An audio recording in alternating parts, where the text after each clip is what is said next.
Welcome to Makers of Tomorrow, the podcast where each episode we talk with founders, industry leaders, and innovators to explore the latest trends shaping brands and the consumer experience. We are your hosts, Karine Mallet and Corey Gottlieb, founders of Replica, the social selling platform revolutionizing how brands connect, inspire, and sell in today's digital world. So whether you're a brand leader, entrepreneur, or just fascinated by the evolution of digital commerce, you're in the right place. Let's dive in.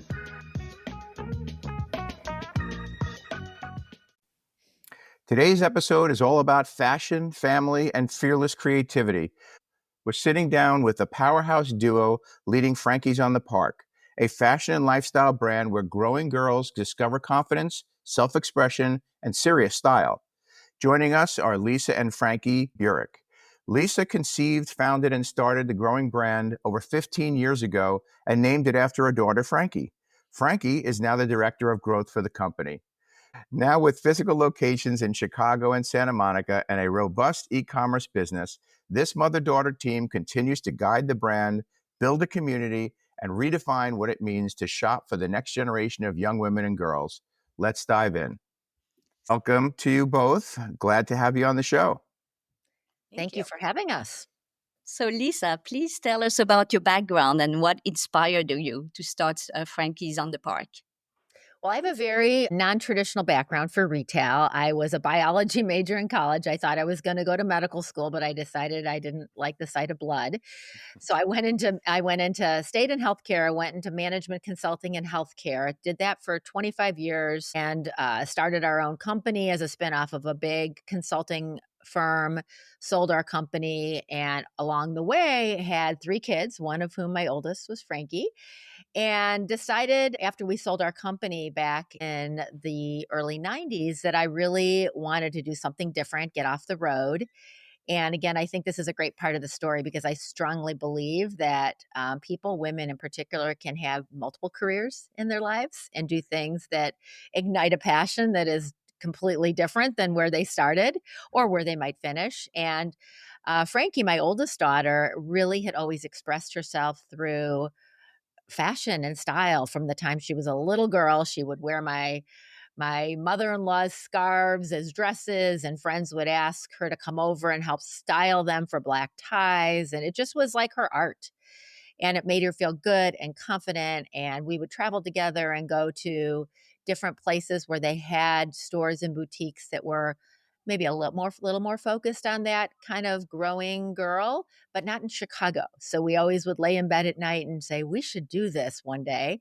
And when I decided to switch paths, that was the origin of Frankie's on the Park. And it was, I guess, sort of named after her, but really more what I like to say, inspired by a girl like her that loves to express herself through fashion, giving her confidence, doesn't have to be exactly like everybody else, and makes it her own as a way to express her individuality.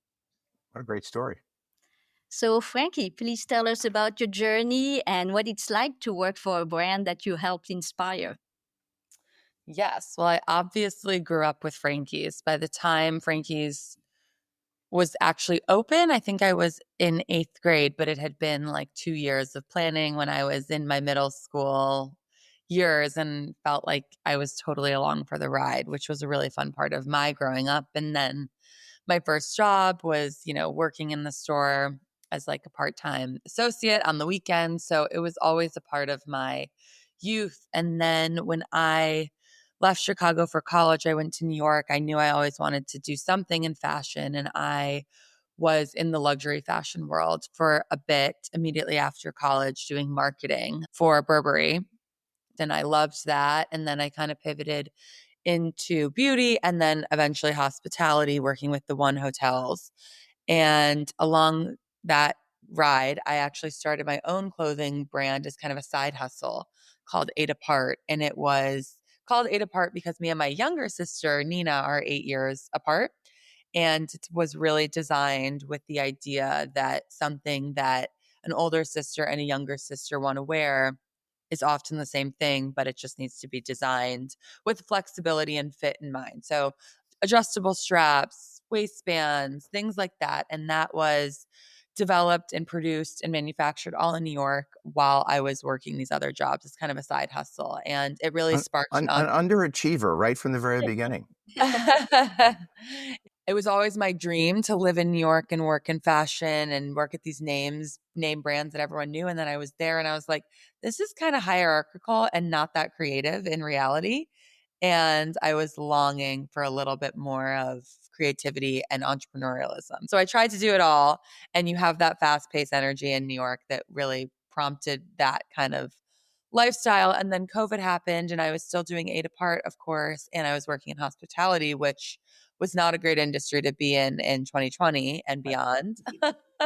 So I left the hotel and I saw Frankie's e-commerce business, like so many other e-commerce businesses, just take off in COVID. And I kind of had a realization where the entrepreneurial side of me was seeing the growth. And I was like, I know this business. I grew up with this business. What am I doing? So the light bulb kind of went off so it's been, 5 years since I joined the Frankie's team officially working with my mom on scaling the e-commerce growth. And that involves pop-ups, marketing, and all things leading to the growth of the business. Yeah, we're actually going to dig into that. But Lisa, it just actually brings up a question for me. You started this before e-commerce was a thing.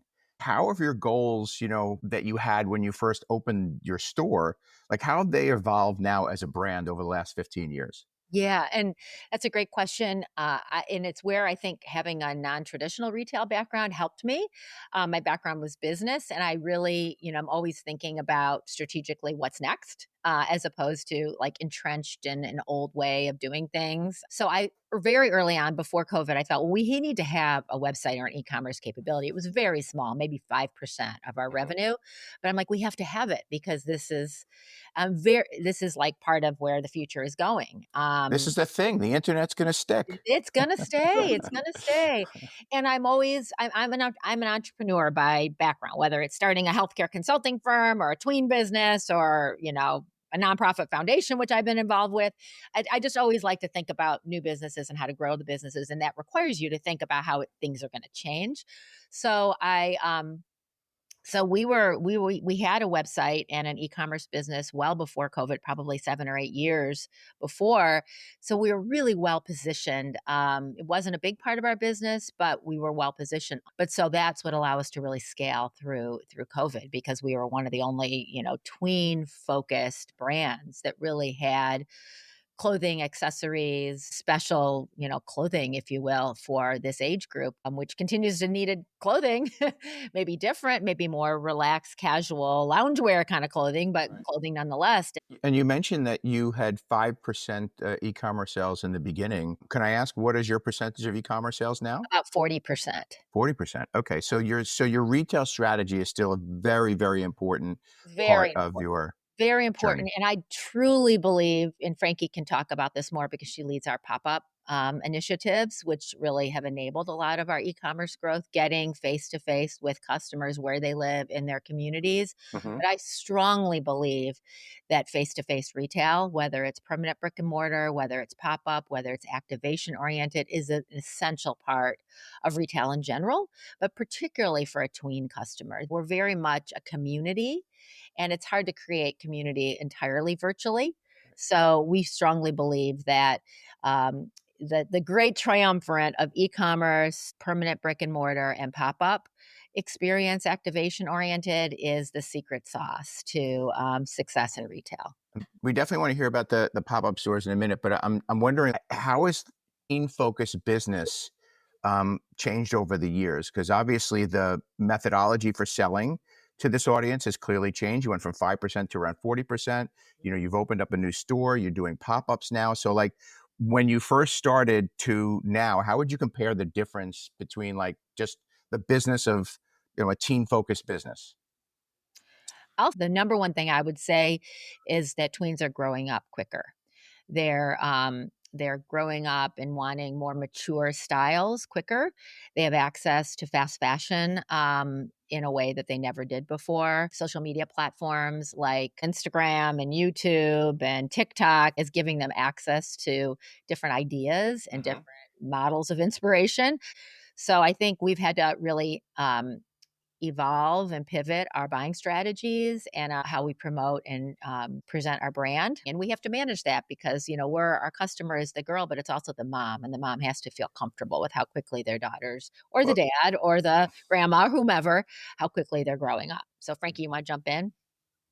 Yeah, I mean, I think that's definitely true. The e-commerce and digitalization of everything. In a way, it makes it so as we've expanded nationally, all of the trends and desires of girls in different markets of the country kind of have a similarity because they're all the same age range, looking at the same content on TikTok that's going viral, obsessing over the same, dupe styles of skirts that they want. And so it brings some sort of unity to an age range that's very trend oriented. But I just think everyone is more digital. So people can find different things really easily. The world is at their fingertips more now. And that's the same with tweens as it is for women, probably more so for tweens because they are so digitally native.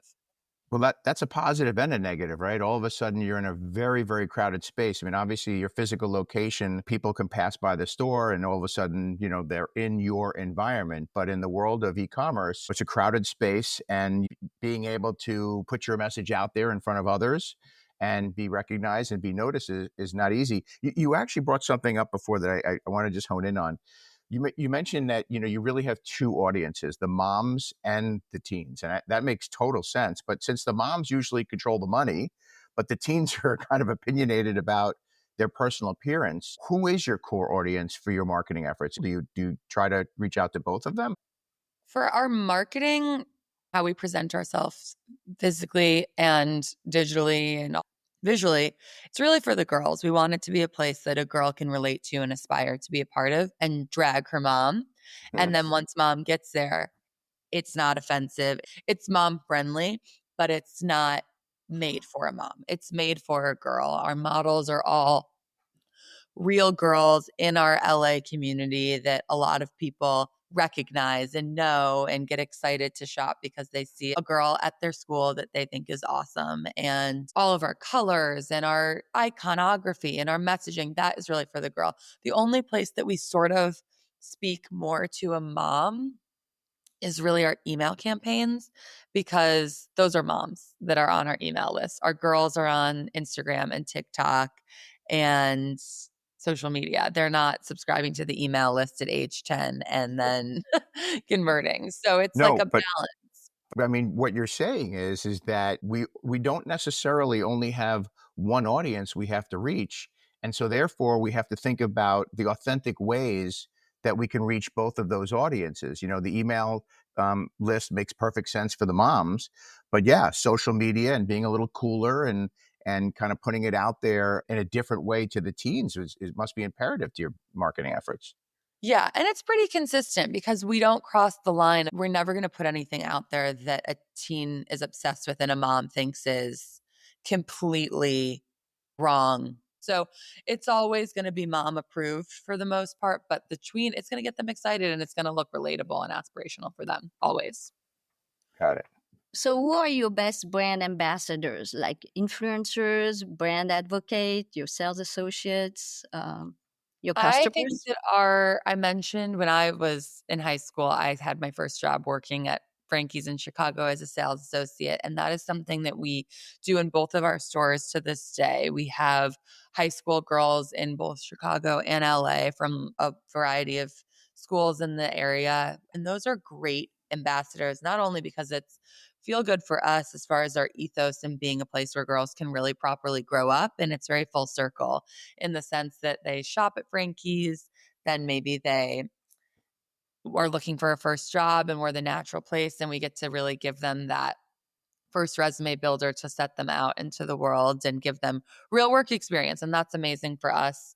But they're also super integrated with the communities. And that's also important for us. And they are great spokespeople for the brand. 17-year-old girl is always going to be cool to a 10-year-old girl. So it's a nice natural big sister energy that it creates in our stores. And then digitally and beyond, we have a program called Frankie's Girls, which is what we call our models or our spokespeople.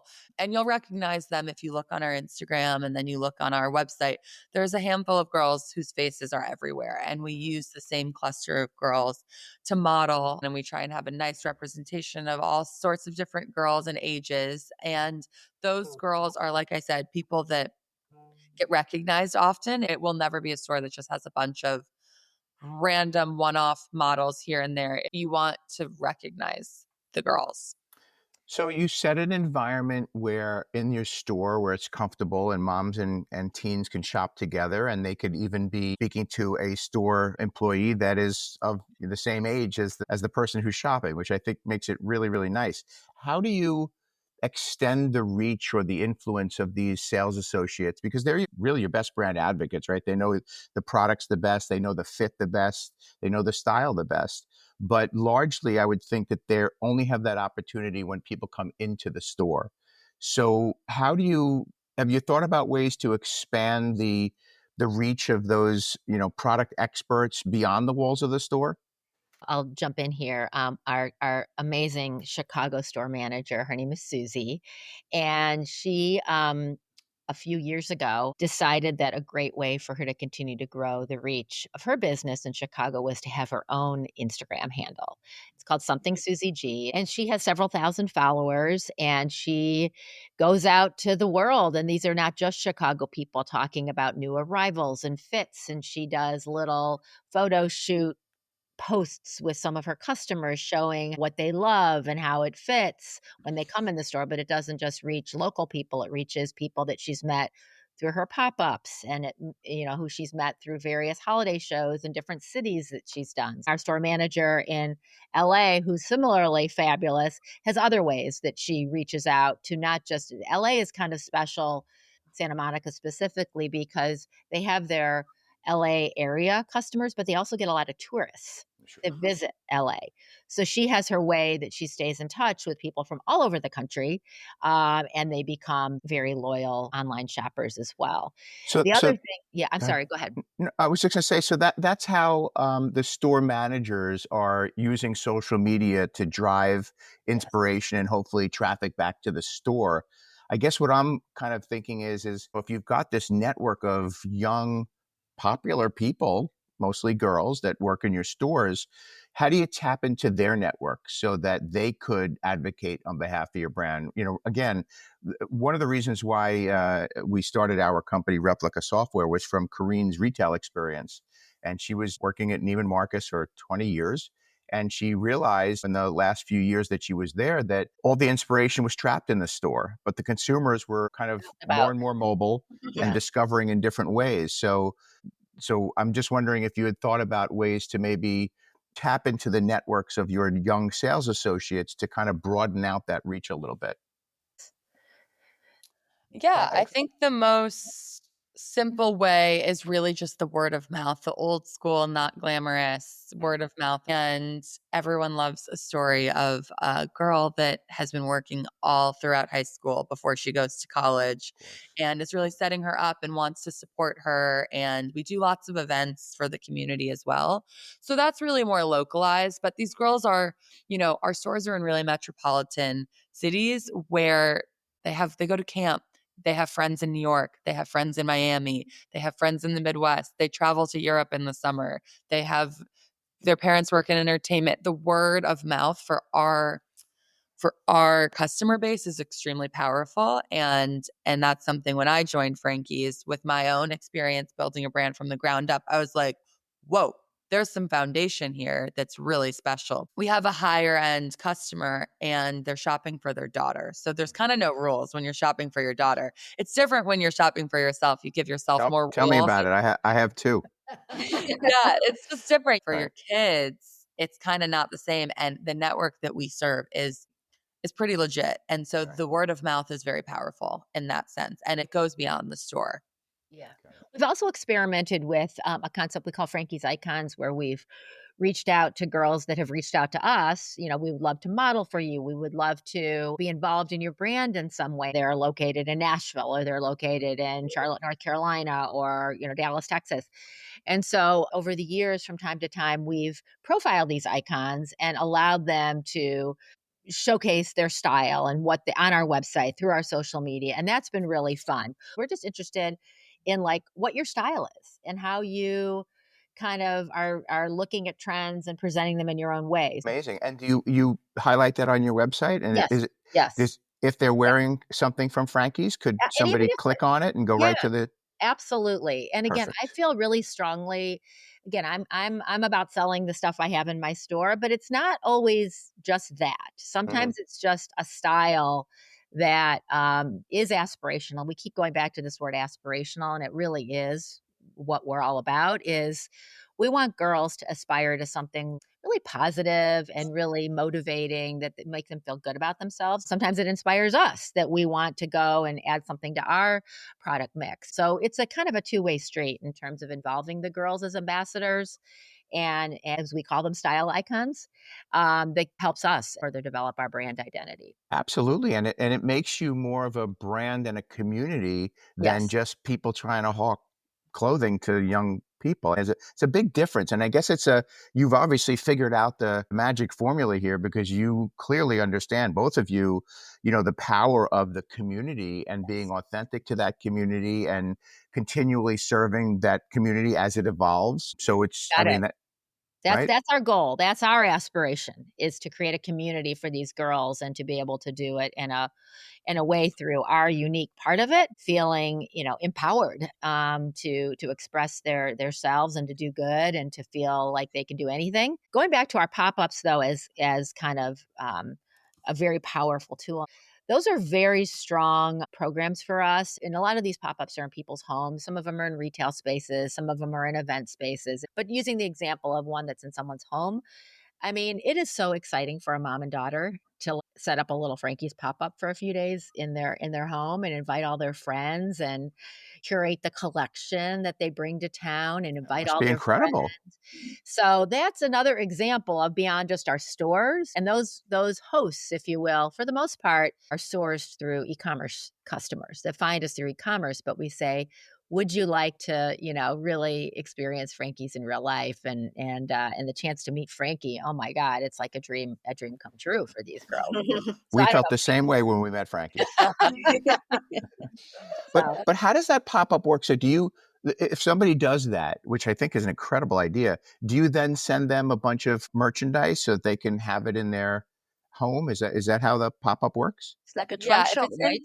Yeah. if it's in someone's house, yeah, it's basically a trunk show, and we really work with them to get a good sense of the market specifically and their friends that they're inviting, whether it's what size range should we focus on, what styles and brands are you guys obsessed with. We try and make it a little bit more of a curation for them specifically while still bringing a good representation of really what we carry. And we send boxes, we send a team member, normally me, to go set it up, work it. We normally do a charitable component where sales, a percentage goes back to the a host's I was going to ask that question. organization that's important to them. And that's a nice thank you to the host. And it's also a nice way for us to kind of give back to a new market that we're visiting. And it's just a nice feel good thing to do. But it's a great way for us to really understand the style of a place because as much as it's the same, there are subtle differences that are so fascinating. And I always think it's really interesting, like how we can't sell anything black in Dallas and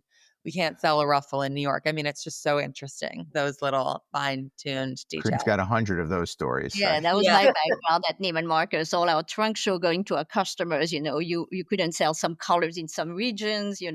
purple was a big no for some communities. Yeah, it's fascinating. That's the Yeah. part I really enjoy that piece of it. And then it's also so funny when you're like speaking to a host or a mom before Mhm. something and they tell you, "Oh my gosh, no crop tops. No one will do it." And then you're like, "Okay, but I'm going to bring a few just in case." Right. And then it's like the number one seller and you're like, Yeah. "Sorry." I It's have to great. ask this question, Frankie, because it's you've been to a lot of people's houses, you've been to a lot of places doing this. Give us one good story, like that popped up Oh. that you showed up and were like, okay, well, let's go. Well, this one wasn't in someone's house, but the first story that comes to mind is we've done a handful of events, more like retail pop-ups in the Hamptons over the years and summers out east. And I That's not a don't bad gig, by the way. No, I was very selfish with the pop-ups the first year in particular. I was Right. like, I think Aspen is calling for us. Right. We need Aspen, the Hamptons, but it worked. And it's not a bad strategy. But No.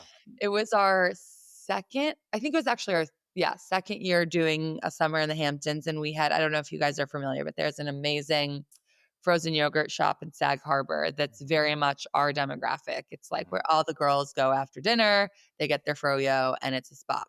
And we developed a great relationship with that owner, and we hosted a really fun, very Hamptonsy outdoor trunk show during the summer one weekend, and it was amazing. And it was so great that we were like, we'll do it again. The only problem was the next year it was a new owner. The original owner who had owned it for like 50 years had sold the business and moved out of town. And the new owners did not have the same relationship with the town of Sag Harbor, which is an old school town. And it's like, we didn't realize that the old owner had like told the police, had told the firefighter, like, I'm doing this, don't come and cause problems. Right. The new owners did not do that. And we had set up everything. And truly within 5 minutes, there's like a fire marshal telling us we have to break everything down. And it was really crazy. And then we luckily had a beautiful house that we were staying at not too far. And we just made it like a yard trunk show. But I had racks falling on top of me and I was dripping sweat. It was like the most physical pivot event, but it ended up being great. It was very Hamptons where people just are so chill and come to your house, and it was fun. Yeah, it's a great spot. I do know that ice cream store too. Yeah, it's a good one, but it's intertwined. So can you tell us what's the future? What's your dream future for the brand? I'll let you take that, Mom.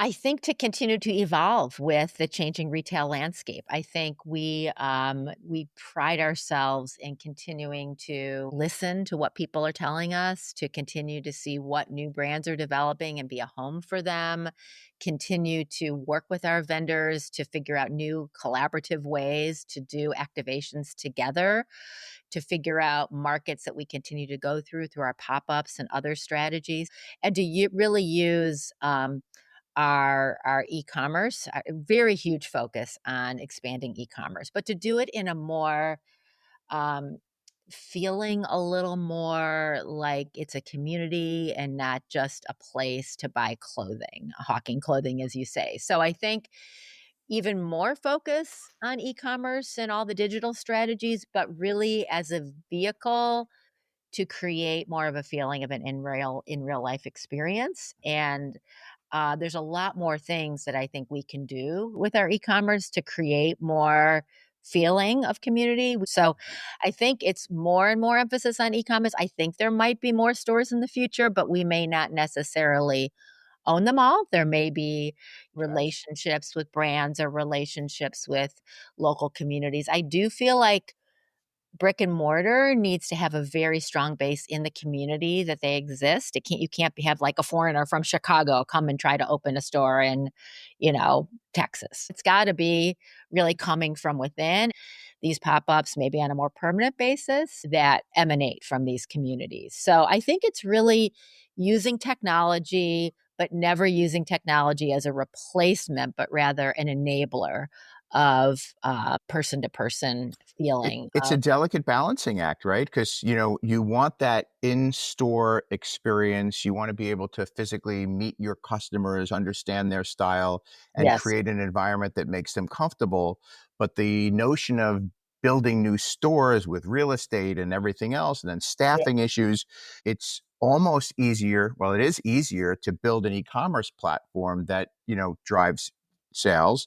But then you go back to the reason why you opened the store in the first place. You want to make sure that the e-commerce communications and ultimately sales that happen are authentic and aligned with your brand. Right, exactly. And so we do, FaceTime appointments, and Frankie herself staffs our customer service line, and we might do more things with how you can reach like a real person when you're shopping. Because again, I'll use the example of shopping for a bat mitzvah dress as an example. Like we will see an online sale come through with like the same dress in 4 different sizes and, times 4. So it's like 18 dresses they'll order, right on site. So what we do then is we have our dress specialists call that customer. How weird is that to have somebody call a customer and talk them through? Okay, tell me about your daughter. Do you want to do a FaceTime? I'm happy to send you these dresses, but like, let's have a little bit more of a conversation about what she's really looking for. And maybe I can make this process a little easier.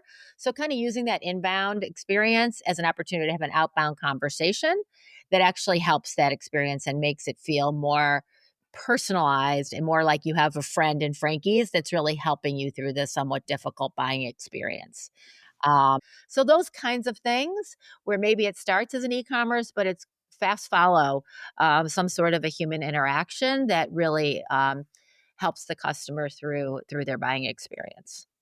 Yeah, it's really smart. It's one of the reasons why we built our platform, Replica Software, through Kareen's experience, because that's what's missing in e-commerce. The ability to connect with that customer in an authentic way, to be able to give them a curated shopping experience online. It's never exactly the same as being in a store, but there are many ways in which you can, kind of replicate that experience. That's the name Replica, actually.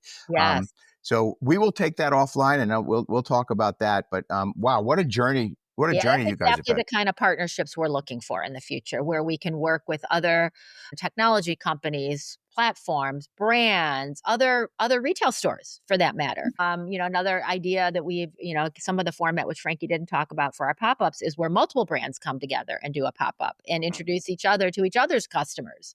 Because again, there's something very powerful in, Sure. a brand that the mom shops at to put it right next to a brand that a girl shops at, and everybody wins in expanding the community of both brands. So those are all the kinds of things that we're open to and think are super important, in addition to the kinds of technology platforms that you all offer to help facilitate brands being truly modern day and giving customers a Well, unique experience. there's certainly a lot of technology out there, but finding the right one and using it properly is always the challenge for Yes. brands. And sometimes there's just technology overload, so we always have to be careful about that.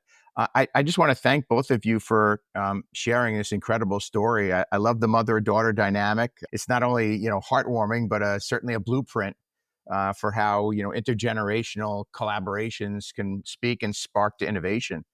It's clear that your brand is not just about clothing. It's about identity, empowerment, and creating space where young girls feel seen and celebrated. And as a girl dad, I say thank you for that. So to our listeners, if you're curious to see what all the buzz is about, visit Frankie's on the Park. That's FRANKIES on the Park, frankiesonthepark.com. And thank you so much for joining us today. Thank you. Thank you for having us. This has been fun.